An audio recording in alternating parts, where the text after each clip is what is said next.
अच्छा साथियों, आज इस समय कैसेट कंपनी की ओर से भारतीय जनता पार्टी का 2019 का एमिशन गीत आप लोगों के बीच में भेज रहा हूं। आप लोगों ने सुना समाजवादी पार्टी गीत, बहुजन समाज पार्टी गीत गठबंधन का। तमाम गायक लोग गौलन मोदी जी भीतर जइहा, योगी जी भीतर जइहा, आके बहरवा रही भैया। लेकिन हम गाविला कि आखिर ये लोग भीतर चल जइहा तो है लोग जौन बाना जौन आप लोग देखा था मर्द ऊ होला कि जौन एक मर्दे से एक मर्द लड़े। केहू कहा था मोदी जी रड़ुआ हुआ, केहू कहा था योगी जी भड़ुआ हुआ, बाहरे गवैया बाहरे तुहार गुरु। लेकिन हम एक गीत के गाँव थे, रोके ना केहू पाई मोदी योगी के धोखा।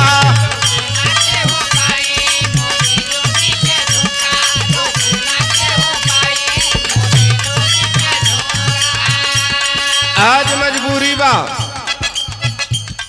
कि आज हमें ये गीत गावे पड़त बा, और भारतीय जनता पार्टी के सच्चा सिपाही होके के नाते ये गीत के हम गाओ थे। रोके ना केहू पाई मोदी योगी के धोखा,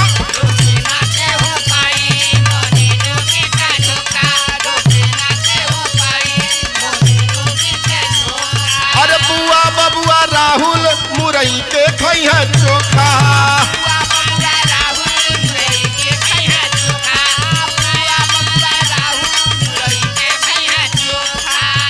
काजू का बर्फी भुलाई जइहा, काजू का बर्फी भुलाई जइहा, 2019 में मोदी अइहा।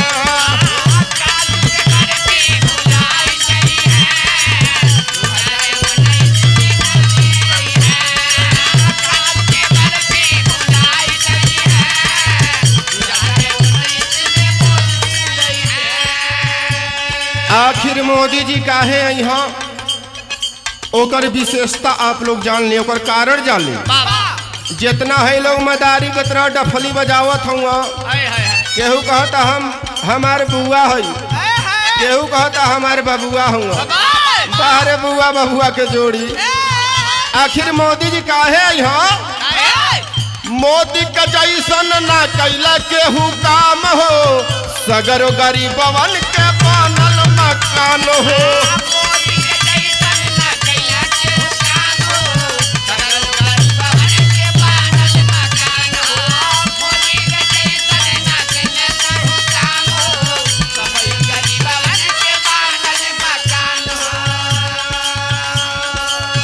मोदी जी के इतना बढ़िया हो काम कि जवन हमार गरीब भाई कबो छत के नीचे इस सपनों में ना सोचले रहलन कि हमें सुते के मिली।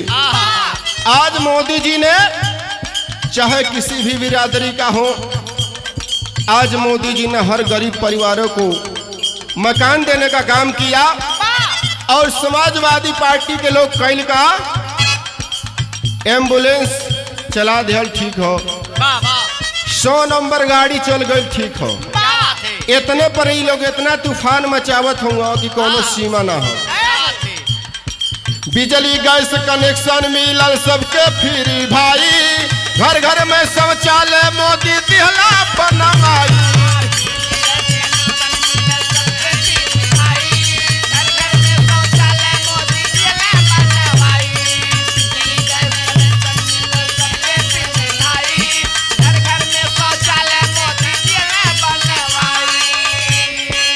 समाजवादी पार्टी और बहुजन समाज पार्टी जेकर बुआ बबुआ लोग आज चर्चा बा, ये लोग ये सोचला कि जनता बीमार होके एम्बुलेंस गांव पे जा, जनता बीमार होके एम्बुलेंस गांव पर जा।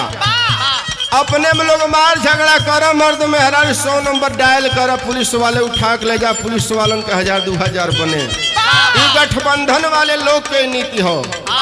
लेकिन हम कहिला सारा गठबंधन भीतर जई है, सारा गठबंधन भीतर जई है, 2019 में मोदी आई है।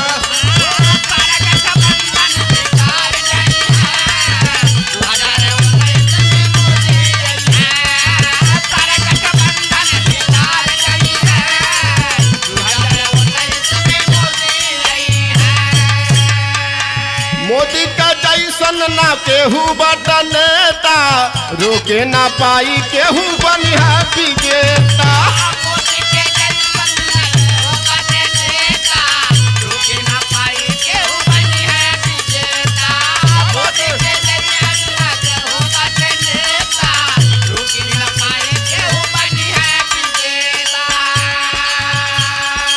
गठबंधन वाले लोग के इतना बड़ा बीमारी बढ़ गई है कि आखिर मोदी जी के काहे इतना जनसभा होत बा। अच्छा बताओ आप लोग भैया, घर के बेटा अपने घरे ना आ सकेला, एल1 के खाद 50 करोड़ सफाई महोत्सव में खर्च ना करी है मोदी जी। मोदी जी योगी जी गरीबन के बीच में खर्च करी है। कितनो बुआ बबुआ राहुल या पर दाव लगई है, मोदी जी के आगे हाथ चारा नहीं पई है।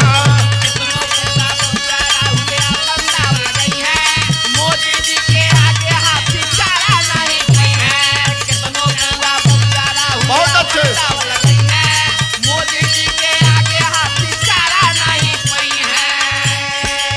माया जी के हालत बिगड़ गई है, हाथ के हवा निकल गई है, 2019 में मोदी आई है।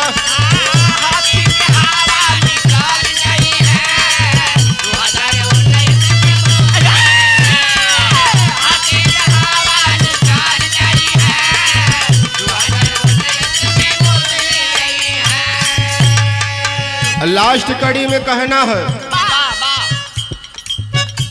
सुश्री बहन मायावती जी और हमारे भैया अखिलेश जी, जब भारतीय जनता पार्टी का जीत हुआ तो लोगों में खलबली मच गई कि वोटिंग वाला जो मशीन होता है सिस्टम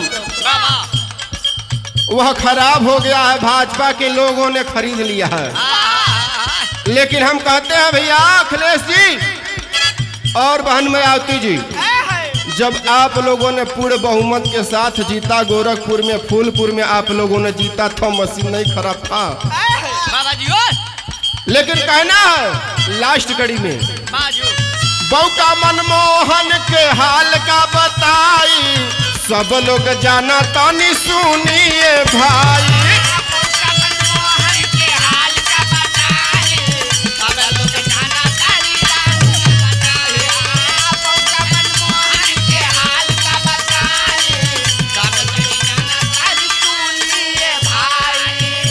आदरणीय भारत के पूर्व प्रधानमंत्री मनमोहन सिंह जी का ये बात है मित्रों, जे अपने देश के खातिर कबो टीवी चैनल सीरियल पे कबो अपन वक्तव्य भाषण ना दिलस। राहुल सोनिया मिलके सगरो खा गईल खजाना, लूटे खातिर धैला गठबंधन के बहाना।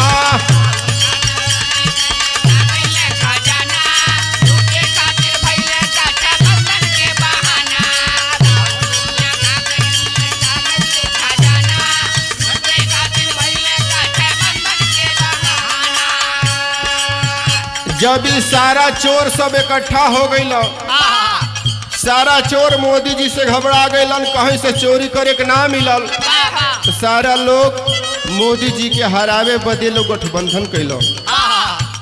ये चोरवन के काहे के बताइए भैया, आप लोग जानते हुआ।